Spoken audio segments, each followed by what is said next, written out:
Assalamualaikum, selamat pagi dan salam Malaysia Madani. Bersama saya Lydia Yusrina Abdul Ilyas dalam Berita Pagi Sarawak. Sarawak Energy Berhad SEB akan memimpin negeri ini ke arah pembangunan sektor tenaga boleh diperbaharui seperti teknologi tenaga hijau melalui solar, biogeosim dan embangan hidro melata menjelang 2030.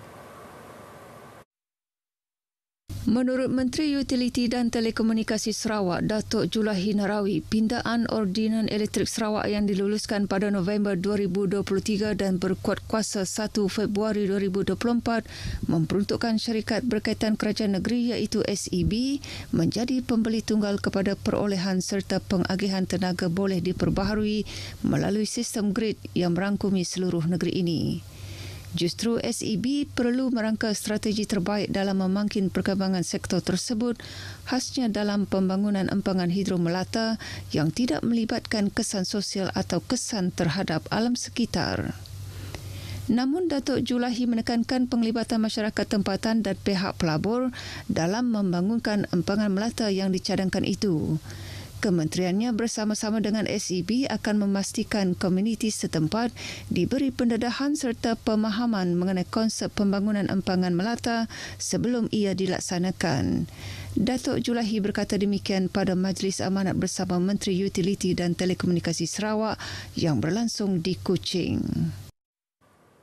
Jabatan Kebajikan Masyarakat Sarawak telah menyalurkan perbelanjaan berjumlah RM254.9 juta kepada 56,169 penerima bantuan sepanjang tahun lepas.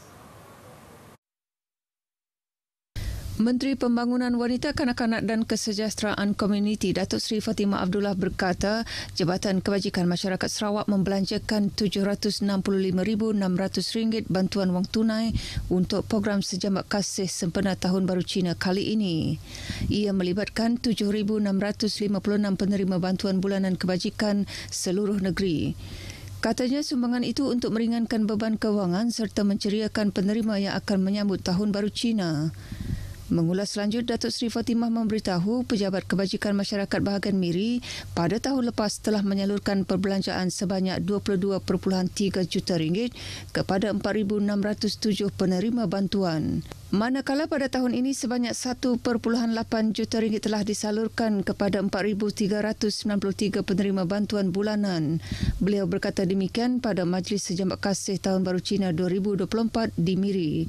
Seramai 150 penerima bantuan hadir pada majlis tersebut. Pada program serupa di Kuching, 150 penerima turut menerima sumbangan sempena Tahun Baru Cina. Majlis dirasmikan Timbalan Menteri Pembangunan Wanita, Kanak-kanak dan Kesejahteraan Komuniti, Datuk Muhammad Razi Sitam. Berucap pada majlis tersebut, Datuk Muhammad Razi berkata bahagian Kuching merekodkan bilangan penerima tertinggi iaitu 2,736, diikuti 1,764 di Sibu dan Miri merekodkan seramai 835 orang. Timbalan Menteri Hal Ehwal Korporat, Penerangan dan Unit Komunikasi Awam Sarawak, Datuk Abdullah Saidul, merancang untuk mengadakan sesi wawancara khas pihak media Sarawak bersama Yang di-Pertuan Negeri, Tun Dr. Wan Junaidi Tuanku Jaafar. Jelasnya ia bagi memberi peluang kepada masyarakat dan media Sarawak untuk lebih mengenali Yang di-Pertuan Negeri. Dalam pada itu, beliau menzahirkan tahniah atas pelantikan Tun Dr. Wan Junaidi sebagai Yang di-Pertuan Negeri Sarawak ke-8. Kita mengalu-alukan Tuan Yang Utama. Semoga beliau dapat menjalankan tugas dengan terbaik untuk Sarawak dan semakin agresif dalam pelbagai aktiviti pembangunannya. Beliau memberitahu demikian kepada pemberita pada kempen derma darah anjuran Unit Hal Ehwal Agama-Agama Lain dan Unit Komunikasi Awam Sarawak di Kuching.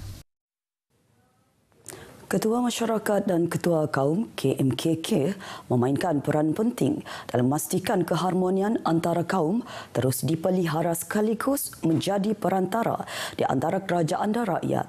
Ahli Dewan Undangan Negeri Bukit Asih, Joseph Ching berkata peranan mereka penting dalam membantu mencapai segala usaha yang diketengahkan kerajaan. they should continue to promote the policies of government, especially during for these 10 to 20 years, Sarawak is moving very fast towards developed state. So all the policies that we also heavily rely on our KMKK to deliver this message to the rakyat. Beliau berkata demikian pada majlis penyerahan notis pelantikan Temenggung Bahagian Sibu yang diadakan di Pejabat Residen Sibu. Sementara itu, 3 Temenggung dilantik semula berkuat kuasa 1 Januari lepas hingga 31 Disember 2026. Mereka adalah Temenggung Datuk Vincent Lau Lee Ming, Temenggung Datuk Wan Hamid Idrus dan Temenggung Stanley Gramong.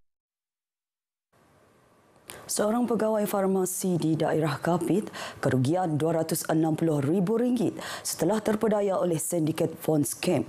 Menurut Pesuruhjaya Polis Sarawak, Datuk Macha Atta, wanita berumur awal 30-an itu pada 11 November lalu menerima panggilan telefon dari seorang lelaki kononnya dari Pusat Respons Scam Kebangsaan NSRC. Mangsa dimaklumkan nombor telefonnya terlibat dalam kes penggubahan wang haram dan diminta hadir ke Ibu Pejabat Polis di Perak untuk membuat laporan, namun mangsa gagal berbuat demikian atas faktor lokasi. Mangsa kemudiannya disambung panggilan kepada seorang individu mendakwa sebagai Sarjan Ismail yang memaklumkan kad ATM miliknya ada pada seorang suspek yang ditangkap mereka. Mangsa seterusnya dihubungkan dengan seorang lagi suspek, kononnya pegawai polis berpangkat inspektor yang mengarahkan mangsa memindahkan wang miliknya.